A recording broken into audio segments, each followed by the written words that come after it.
Good evening, ladies and gentlemen, and today we have the debate. It's a segment that we talk about different subjects happening in today's NFL and sports world. We have a lot of interesting topics for you. Be prepared. Welcome back to part 4 of the High Times podcast here. Part 4, segment 4, the wrap of our end of our day, the most exciting part of the segment today, at least for me. We came up with the idea. I'm excited for this. I love it. Just the blood in my veins is just going crazy right now. I can't wait to get this topic started because it makes me very, very upset. Very, very upset. Why are you upset, Armando? The first topic that I'm going to start us off here with, Alex. Why in the hell did Clay Matthews get charged for roughing the passer? Look I understand the protection of the passer. I get it. Quarterbacks get hurt. Quarterbacks are the most valued player in your franchise. There's been injuries with quarterbacks going out and going in, getting ACLs, everything. But Clay Matthews hit Kirk Cousins when he barely released the ball, and you're going to call that roughing the passer? That is the reason why that game ended in a tie. If it wasn't for that, Kirk Cousins throws an interception on that play. That game is over. Packers run out the ball, they score a field goal, whatever happens, it happens. I just don't understand that roughing the passer rule. I think that rule is completely bogus. It's ridiculous. I feel like the whole NFL as a league is turning into a bunch of girls. They're turning into a bunch of pussies. Like, excuse my language, I'm sorry. But they're turning into a bunch of pussies.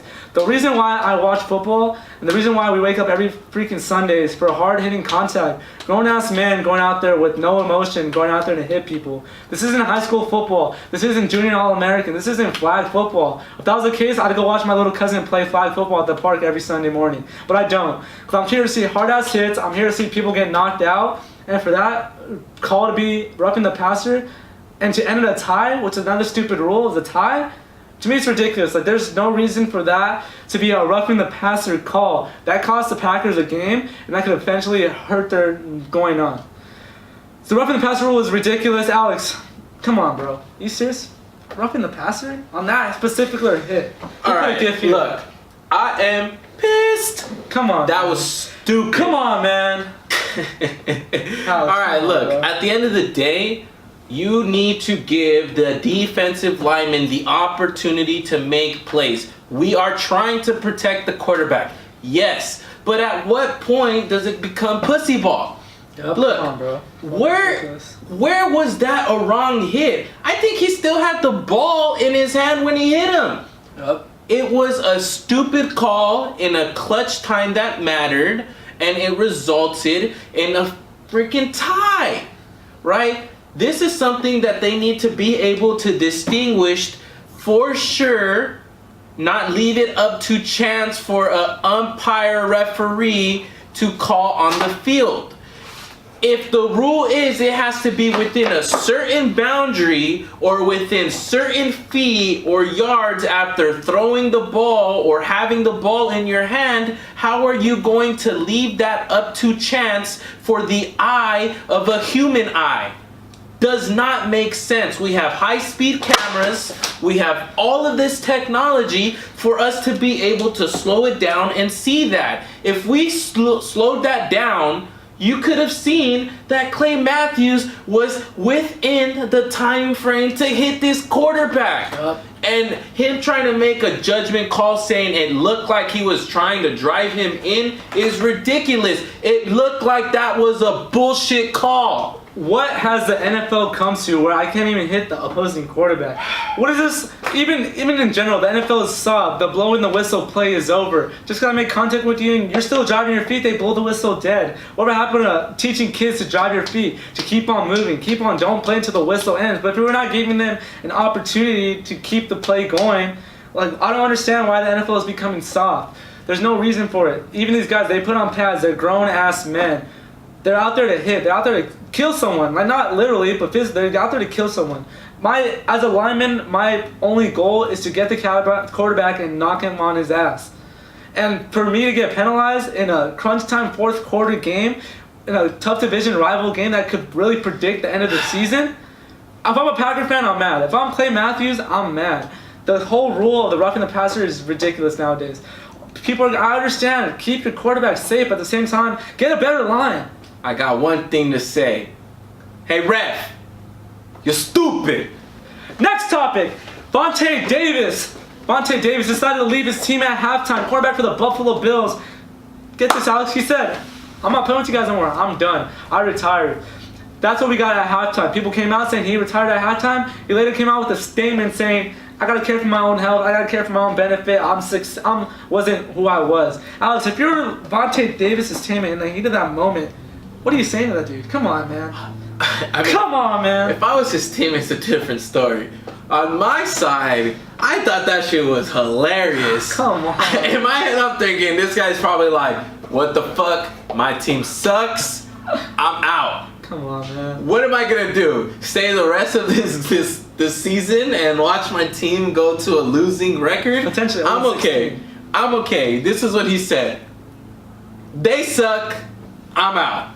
That's what I see. But If I was his teammate, it's fucked up, dude. That's so messed up. Like, how are you gonna leave during halftime? Wait until the end of the game, right? But look, this is my thought on it. The reason why he left at halftime is because he needed to control the story, right? He needed to make sure that everybody knew he retired because he wanted to, not retired because his team sucked that game and he felt that he needed out.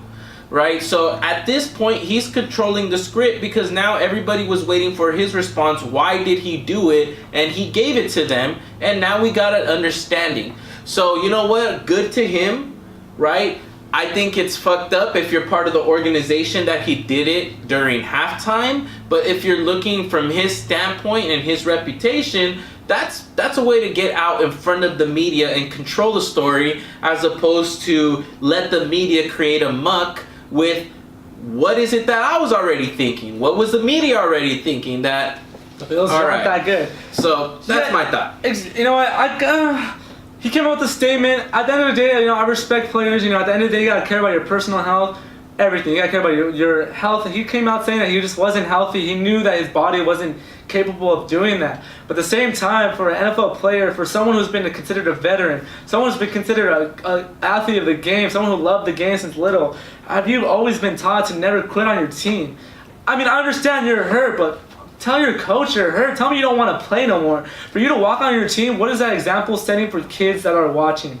I'm going to bring that into perspective here. People who look up to someone like Vontae Davis, Buffalo fans, Indianapolis Colts fan, who his previous team was, that might be their favorite corner. That might be their role model. And to give up on your team, like, what is that message sending for kids nowadays that look up to role models? Look up to people like athletes like those. To just quit on your team like that? Just because my team sucks, instead of making a difference in my team, I'm going to stop mid-game and quit on my team? So you tell me that's a great example that he's setting? Well, I mean, when you say it like that, of course it's not a great example. You're quitting on your team, right? But when we're talking about also too a mental health, right? Would you tell your kid to continue playing on a broken leg? Probably not, right? Because the health is not there. Would you tell your kid to play on a broken brain? If he thinks that his mental health is not there to continue playing, what happens if the next quarter he gets hit because he doesn't feel he's strong enough to be able to participate in the game, and now he gets a concussion and his mental health moving forward is in question? So you know what? It doesn't send a great message, but it also sends the message that, you know what, my body is first, you guys are second. And that is a message that I'm okay with. And do you believe, I know you mentioned that, do you think that there's personally a better way that Vontae Davis could have handled it? Yeah, you could have told him at halftime I don't want to play, but I understand that. You look at both perspectives. Now they're coming at the coach. Why didn't you play Vontae Davis that second half? But to quit on your team like that, I feel like there's a better way of approaching that situation.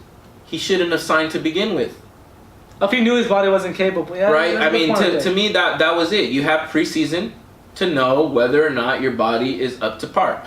So the way that you approach that is you don't start the season, right? Other than that, then you probably should have either quit last game because you obviously played, right? Or wait until the end of the game. So I see both sides. They could have been approached differently, but at the end of the day, it was either going to be Vontae Davis controls the story or he lets the team control the story. And I think he took Vontae Davis controlling his own story.